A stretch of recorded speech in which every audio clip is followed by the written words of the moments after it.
Top of the top, y'all. It's your boy Show tapping in. And today, what we're going to talk about is a term we like to call BAMFAM. Okay.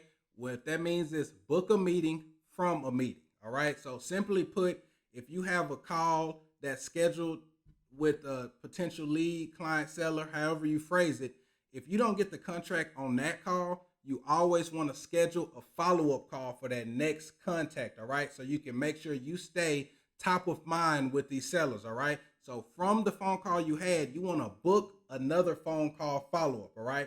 Booking a meeting from a meeting. All right. So if I'm talking to a lead and they say, oh, I can't sell the property right now, follow up with me in 2 weeks.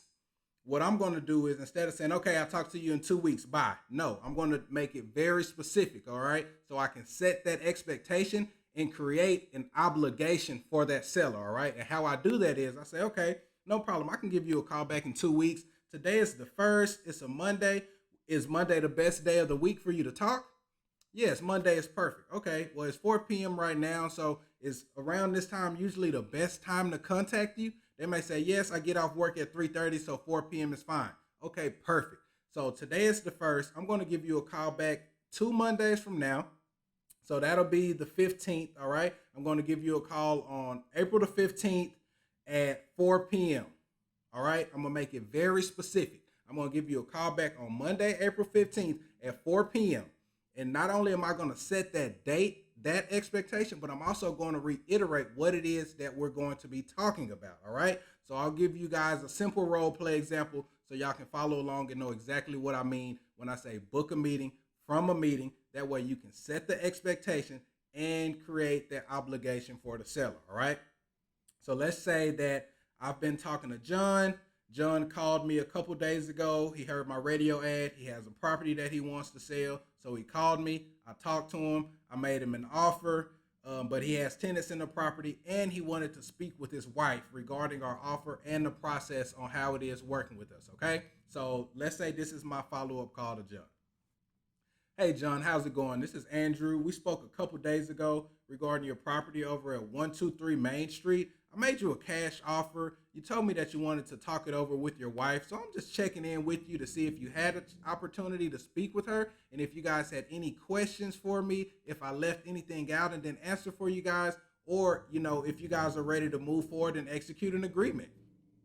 And John might respond to me and say, hey, Andrew, thanks for giving me a follow-up call.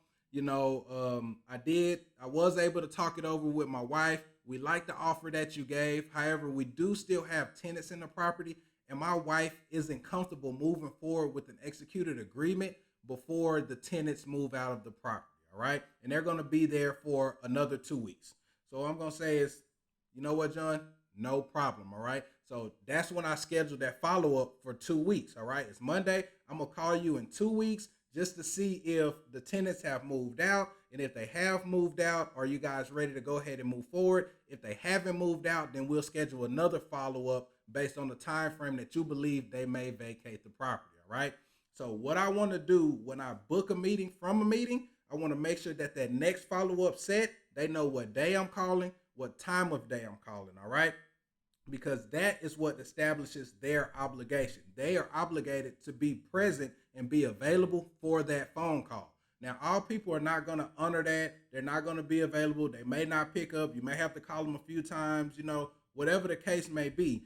But you also establish trust, all right? Because in these transactions, we have to build trust with these sellers. There are a lot of investors out there, a lot of people calling, trying to make offers on their property. And generally, people want to do business with someone they trust. And so this is not a personal relationship or connection. It's not a lot of ways to build trust. So what you have to do as the wholesaler or investor is make sure at a minimum what you're doing is keeping your word and doing exactly what you tell them that you're going to do, okay? So if you say I'm going to call you on Monday at 4 p.m., call on Monday at 4 p.m. Even if they don't pick up, they know, okay, this guy is true to his word. He did what he said he was going to do. Even if they don't fulfill their obligation by picking up, you did your duty and called back exactly when you said you would to follow up, okay?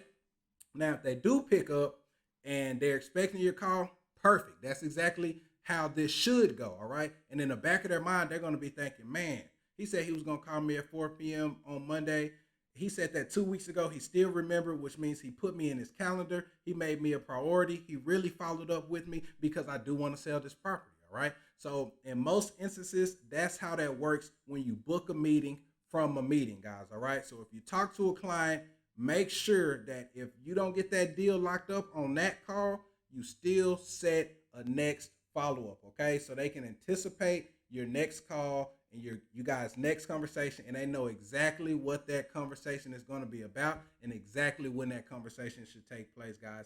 That way they can be obligated to pick up your call.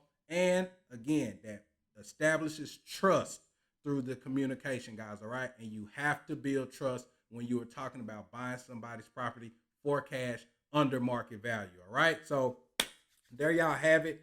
Once again, bam, fam, book a meeting from a meeting. Never talk to a client knowing that you have to talk to them again in the future without setting an established follow-up time frame. All right. Now, if it's sometime long and they say, oh, give me a call back in 3 months, no problem.